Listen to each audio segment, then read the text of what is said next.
if any of you have ever been any big time NBA fans within the past, I'm going to say about 20 years, you maybe would know what I'm talking about. Now, I'm in the Houston area, and of course, I'm a big time Houston Rockets fan. And going back to the late 80s and the 90s, the somewhat rivalry, I would say, between the Rockets and the Utah Jazz was pretty considerable, even when it came down to the playoffs. So when I heard about this story with Westbrook in Utah, I wasn't surprised at all. My mind went back to previous experiences and stories that I heard dealing with the Rockets. And I know there's maybe been a little bit of recent history with OKC and Utah, but I've heard these things about Utah before over the years with the NBA. Don't let that Salt Lake City and that Mormonism stuff fool you. Yes, we've heard that the Utah arena is one of the toughest and hardest arenas to play in, with how live the crowd is and the noise and everything. But the slurs, the slanders, the insults, the vulgarity, the straight out just flat, blatant racism, the nastiest things that these people will say in Utah, it is amazing. Okay.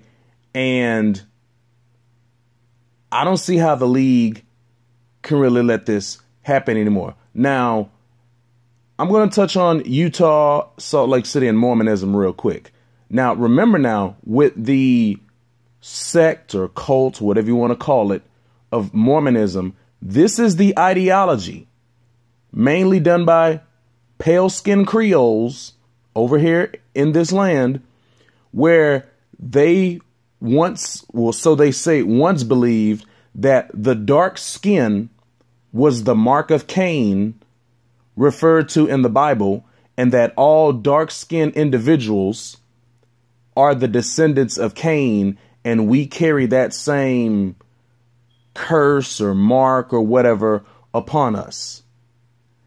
From the whiteism pseudo-religion ideology, you also get the misinterpretation of Scripture when they would say that with what Ham did in Genesis, and that Ham was the progenitor of all of the dark-skinned, quote-unquote, races, and therefore they are all cursed. When, if you read in Genesis, it was only Canaan, the fourth son of Ham, who was cursed, not Ham himself, because the Most High had made a covenant with Noah and his sons. So that's why Noah could not curse his son, because the Most High made his covenant with Noah and his sons. But since the fourth son of Cain was most likely the offspring of the encounter that took place, that's why Noah laid the curse upon him on Canaan. I'm sorry, I misspoke earlier. On Canaan is very similar, and not Ham. Now, all of these accounts come from this whiteism, pseudo-religion, false religion, replacement theology ideology. And when you talk about an area like Utah and other communities in that area and Salt Lake City, you have a lot of people who come from that background. Okay, so, and just go look at the history of it. Now, today, they may get lumped in what's considered to be quote unquote Christian, not as though a number of these pale-skinned Christians are necessarily squeaky clean either. They may have been able to be assimilated into the mainstream today, but we've gotten these things from pale-skinned so-called Christianity. Okay, so don't let any of this stuff fool you. Okay, a lot of these people, I'm not saying all, but a lot of these people have racism and whiteism built into their religion, built into their false god, So if you carry that in that form of an ideology, it's going to permeate through many areas of your life. Now, I don't want to stereotype, but I looked at this guy, and don't let the lid and the Jordan jacket fool you, okay? Because you know they hate us, but at the same time, they like to do some of the things that we do. Looking at the guy who was the husband of the woman, you know, this couple, he looks like the type. He definitely looks like the type. Don't let that Jordan jacket and that lid on his head, don't let that fool you, okay?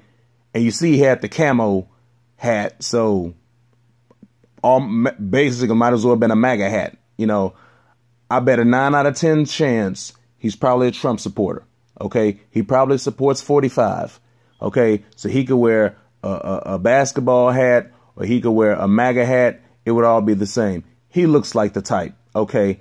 And remember now in history that those women have been some of the most dangerous individuals and the starters and the instigators of things that have went down, claiming that someone physically mishandled them or maybe even verbally in some type of way.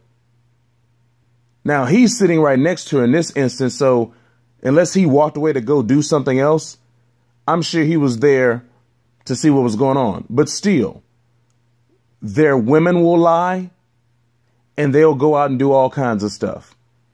And they too will go along with the lie because they want to have that cover and that justification to do something. So I know he gave his side of the story allegedly, but with the history of these things in this country, we know they lie.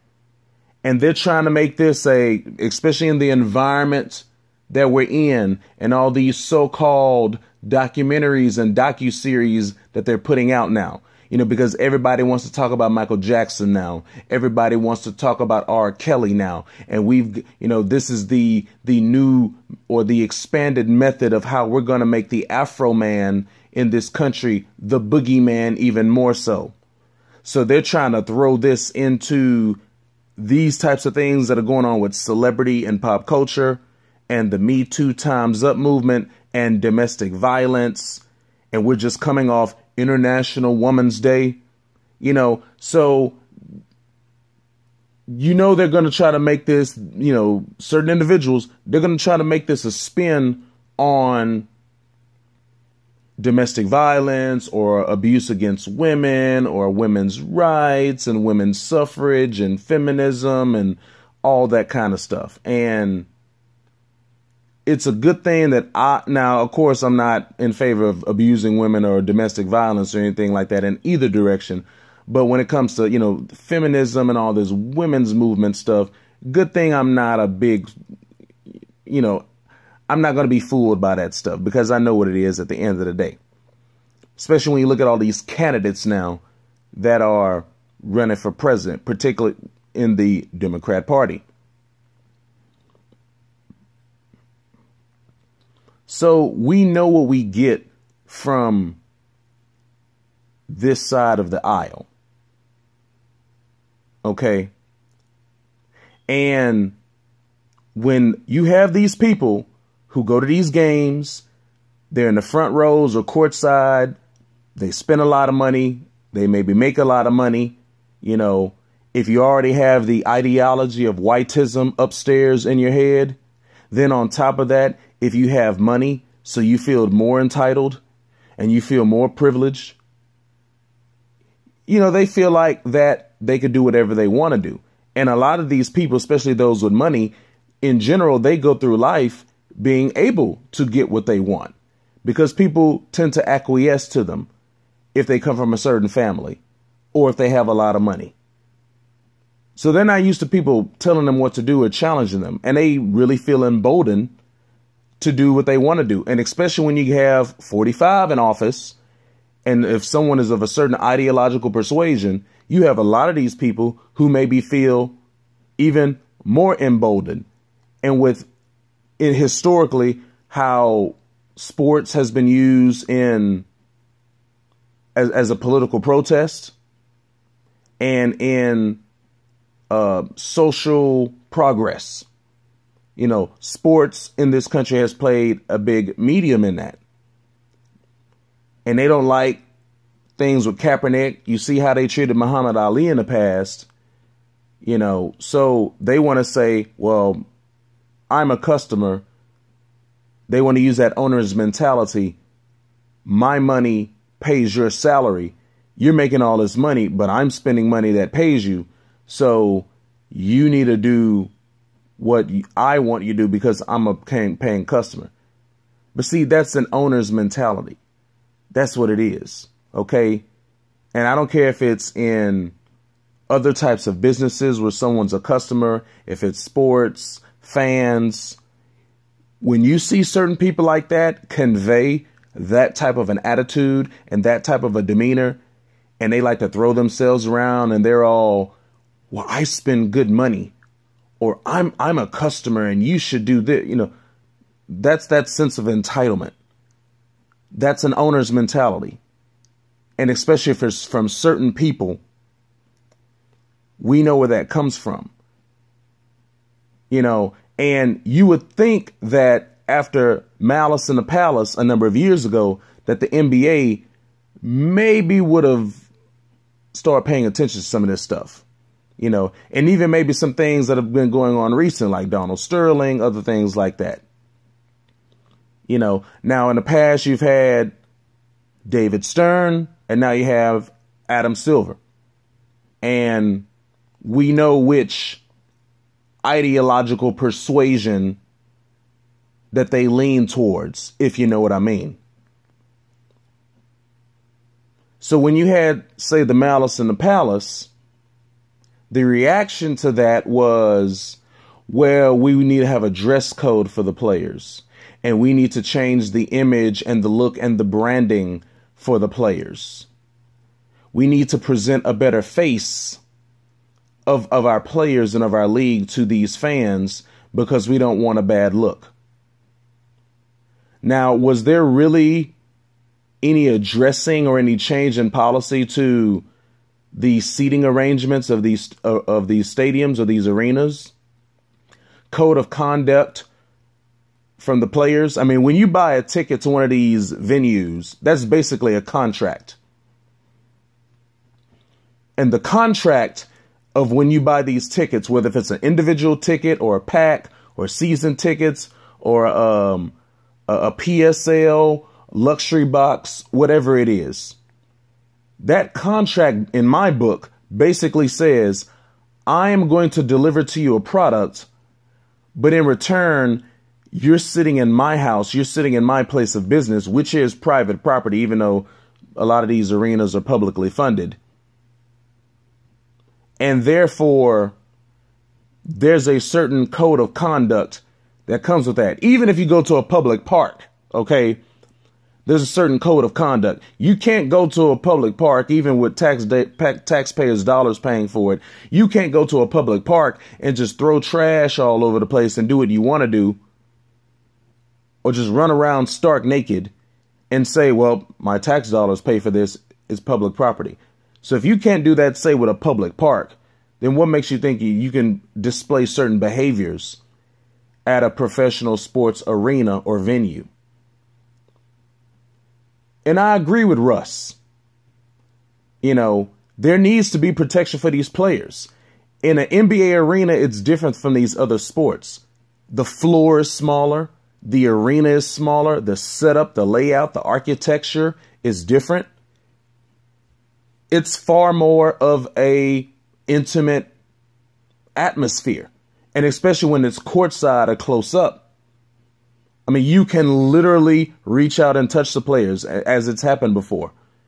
You know, and some of these fans maybe don't mean certain things by it, you know, when they, you know, love these players, you know, but there needs to be some kind of a boundary.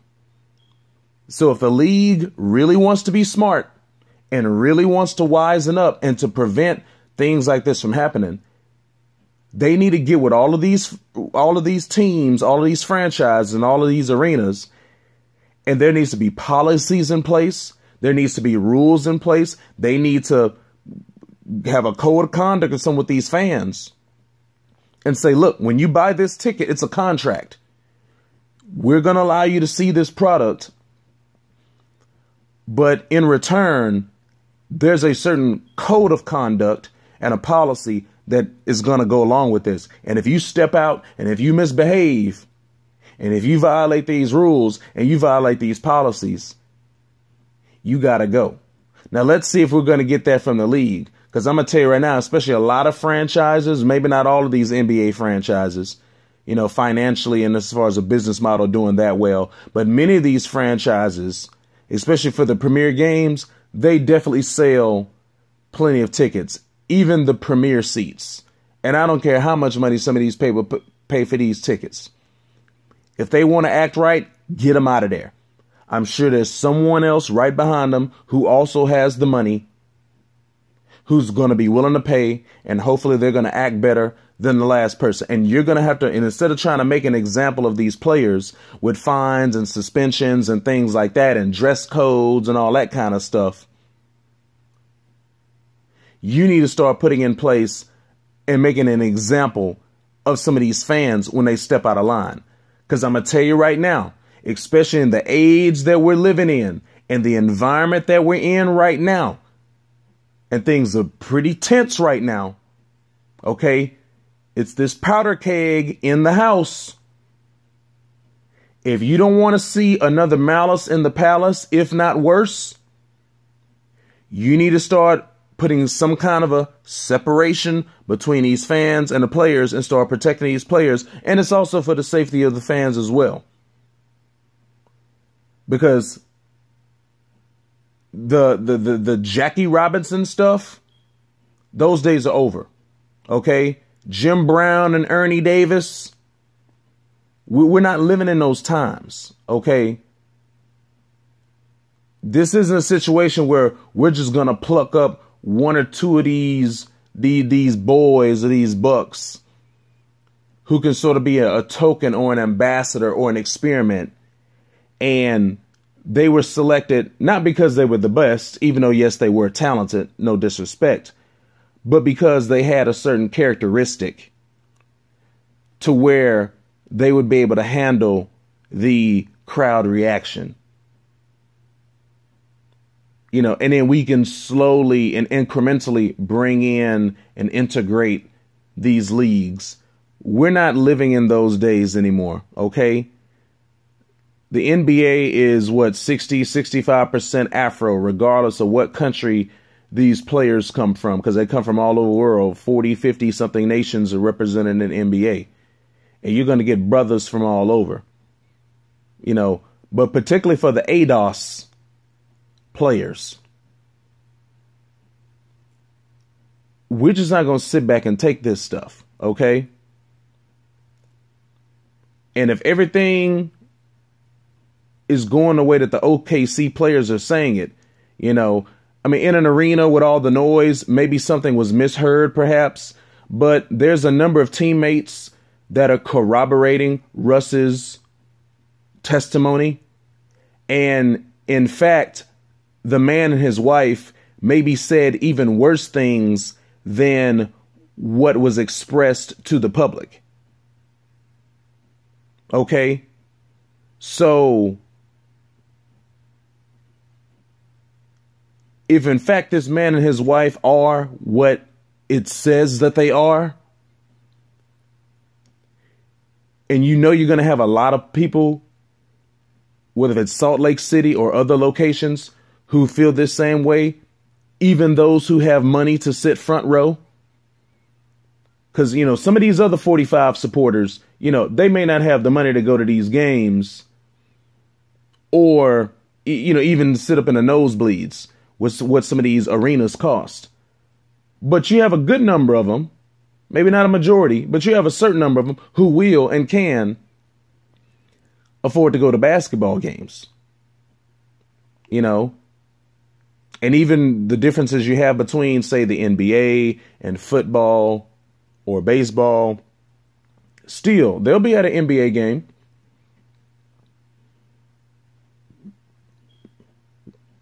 So if the league were smart, and if the league really wanted to do what's in best favor of all sides and protect and have discipline for the fans, to protect their players, to protect the product, to protect the brand, to protect the quality of the play and the livelihood of the players, to protect the image of the league,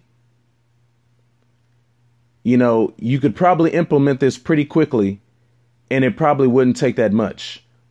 You need to get with these teams, you need to get with these owners, and you need to start enforcing policies for the fans. You need to look in maybe changing some of the seating arrangements in the lower levels, and especially any kind of physical or verbal interference that may come from the crowd. And you need to start making examples of these fans. Okay. I know in the country that we live in I think it was Woolridge or whatever, who came up with the term that the customer is always right. Bullshit. Okay. BS. I believe in the free market. I'm very libertarian when it comes to these things. I'm pro-business. That's not how I look at it. In my book, if I'm a private business owner or my private property, I have the right to serve or not to serve anyone I choose for whatever reason. That is my prerogative. I don't have a problem with that. So in my book, the customer is not always right. And what I would tell people to their face in my business environment is that if you don't like it, then you just need to leave and you need to go take your business elsewhere. See, people aren't used to that. You know, especially certain people. Certain people aren't used to someone looking them in the eye and telling them straight to their face, I don't have to take your money.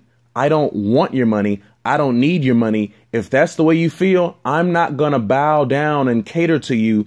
You just need to go take your business somewhere else. And then let's see if they could find someone else who's going to deliver the same level of quality and value, if at all, of service or product, if they were to try to look for an alternative. Okay, so I don't go for that whole customer is always right. You know, I have a business. I offer a product or a service. If you like that product, if you think there's value in it, you spend your money. If you don't, then you spend it with someone else. When I create a business plan or when I create a business model, I have created a business model for a certain segment of the market, for a certain audience, for a certain consumer. So when I create that, I don't create it for everyone, okay? Because not everyone can afford it. And not everyone is necessarily going to participate. That's what defines the marketplace. This is basic economics. Those who are willing and able to participate. That's just a fact. Not everyone is going to be capable of participating, and not everyone is going to want to participate. So when I create a business and when I create a business model, one of the first questions that I ask myself is, what do I want to offer and who do I want to serve?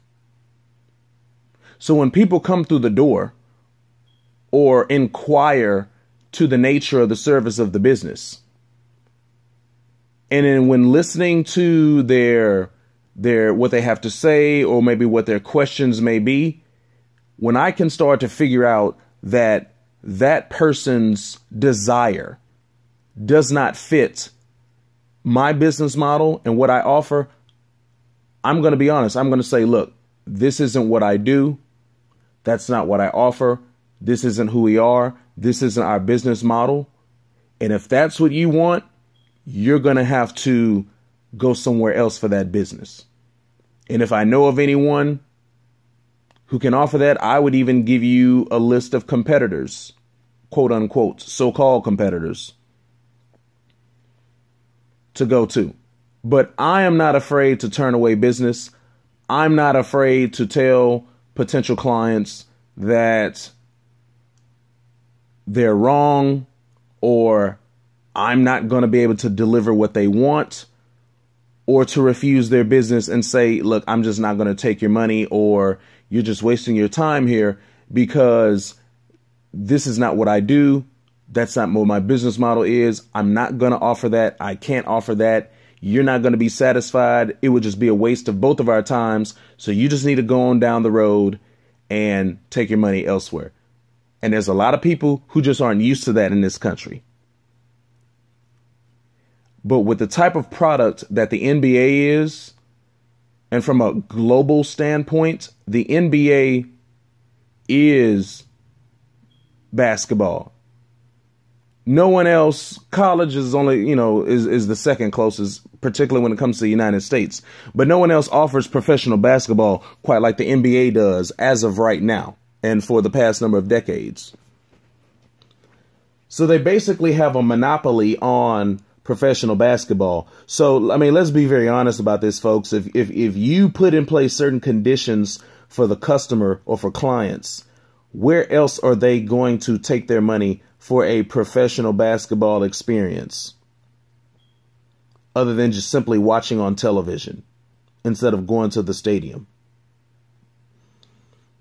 So if the NBA wants to do the right thing, have a spine, grow some balls, grow a pair, have a backbone, and stand up to these fans. If you say you care about your players, if you say you want to protect the players and protect the league, then this should be a part of the response. Maybe there's other things in addition that will come with this, but this should be a part of the response as well. Okay, if we want a holistic solution. Now, if you've watched any, or if you've listened to any of my other podcasts, you would know that for us, the Afro people, ADOS, Afro-Americans, you would know that my ultimate solution is not in their hands, it's in our hands. And if these players were smart, they would take the money that they have right now, they would pool their resources together because they have the talent. You have the talent. Like I've stated before, if you have the talent, usually you create the business and the business model at some point in time. Right now, these professional athletes are just highly paid, either employees or independent contractors, whichever way you want to look at it, or freelancers. So why don't they take their talent, take the money and the wealth that they have thus far? They could go and create their own league where you're not just an employee or an independent contractor or a freelancer receiving a check. You are an owner. You are an entrepreneur. You are a starter. You are an investor. Because you're not really going to get those opportunities necessarily in the NBA with the good old boy fraternal network that they have going on. So the LeBron Jameses and all the rest of them. Because the previous generations of players didn't do it. But let's see if this current and new generation will maybe do it. Ice Cube already has something with Big Three basketball. Let's see if someone else will come up with something that could be like a Afro-owned new version of the ABA. And once again, I can't stress this enough. This just goes to show you that this integration is not a good experiment. It's a bad experiment. I'm surprised there hasn't been more issues and more altercations or more conflicts. Maybe they haven't been reported upon, but the way it is now with social media and everyone has a camera and a recorder with these devices and these apps. But I'm surprised there hasn't been more problems over the years. I'm surprised we've only had these particular situations take place. But there just simply needs to be changes, And for all of you other basketball fans and you NBA heads, particularly for those of you that may be fan bases in the Western Conference. If you know the history of with the Utah Jazz and that arena and Salt Lake City, not just OKC and Russell Westbrook, you know exactly what goes on in that arena. Okay? And I know the league knows also. And it looks like that a few of the fans got a warning or something like that. But it needs to be more than that. Especially to make racial comments. It shouldn't be tolerated. If you didn't tolerate it from Donald Sterling, and if we're not going to tolerate it from these other owners in these other leagues, then you shouldn't tolerate it from the fans, even if they do have a PSL. I don't care how much money they pay for these tickets. But like I say, the players, they just need to go form their own league. That's why I like what LeVar Ball is doing with his AAU type of organization. We have the talent, so we should be able to create the business model. So let's just see what the fallout from this is going to be, but I'm sorry if what the OKC players are saying is true. I'm not going to have any sympathy for this couple, and I'm not going to have any sympathy for this wife, for this woman, because the whitest pale-skinned woman and how she has been able to incite violence, standing on her pedestal that she has been placed upon, and all this fallout that we see taking place right now with this feminism and everything, we know how dangerous this can be, okay? So I have no sympathy for her whatsoever. And if she doesn't want any problems, then what she should do, because I'm going to tell her maybe what her husband will not. What she should do is she should sit down and shut her mouth and stay in her place, and don't put yourself in a position to be confronting a man, especially a man that is way bigger than you. And I don't care who you are. You have no place getting in a man's face like that or speaking to a man like that. Her husband want to talk about how Russ was classless. Dude, your woman is completely classless. And I could tell you right now, even though she probably has that whiteism mindset and ideology, she is definitely not a lady. Because a real lady, under no circumstance, would ever confront a man like that in a matter. But when you have this whiteism, and when you combine that with feminism that basically comes from the pale-skinned woman, in modern times, they feel like that they could do anything, and they feel emboldened. Especially with 45, they really feel emboldened. But I'm going to tell you right now, I'm sorry, that's just not going to fly. And that so-called pedestal that you think that you have, that pedestal is not going to save you if you put yourself in a situation like that where you're confronting men. And that's my advice for all women, okay? Women don't need to be confronting men like this.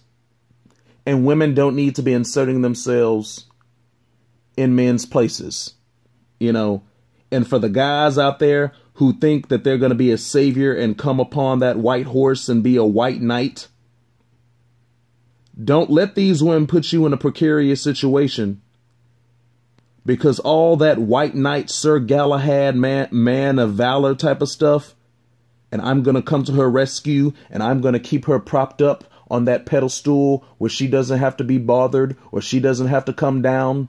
I'm going to tell you right now,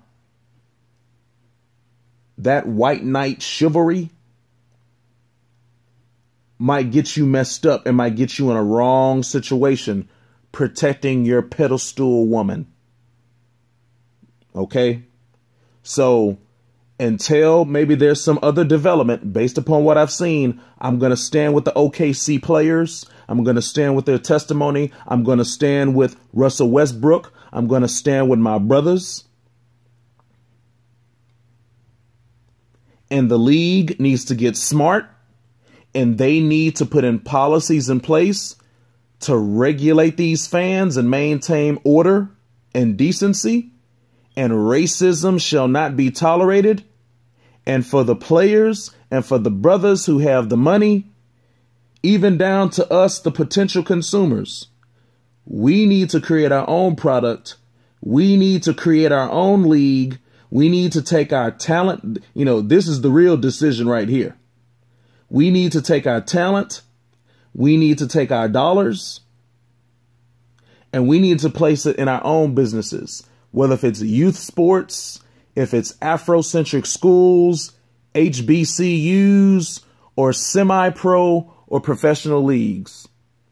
This integration experiment is a failed experiment. I don't know how many more decades and generations that you need to see that the experiment of integration and quote unquote so-called affirmative action is a failure. It is not going to work. It's not going to get better, especially in this environment. It can only get worse.